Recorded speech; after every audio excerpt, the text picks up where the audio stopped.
Hello friends, welcome to meaning in Telugu channel. ఈరోజు word ఏమిటంటే feeling అలోను. దీన్ని తెలుగులో ఒంటరిగా ఉండటం, తానొక్కడే ఉన్న అనుభూతి, ఒంటరితనం అని అంటాం. ఈ వర్డ్ని ఇది వ్యక్తి ఒంటరిగా ఉండే అనుభవాన్ని సూచిస్తుంది అని అంటాం. దీనికి సంబంధించిన కొన్ని ఎగ్జాంపుల్ చూద్దాం. వాటితో ఇంకా బాగా అర్థం చేసుకోవచ్చు. ఫర్ ఎగ్జాంపుల్, ఫస్ట్‌ది she felt alone in the crowded room. అంటే తెలుగులో ఆమె జనసమూహంలో ఒంటరిగా అనిపించింది. The next example and final example, when he moved to a new city he started feeling alone.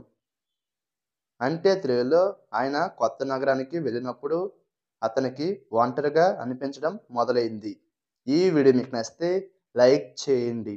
మరిన్ని వీడియోల కోసం మా ఛానల్ని సబ్స్క్రైబ్ చేసుకోండి. Thank you friends.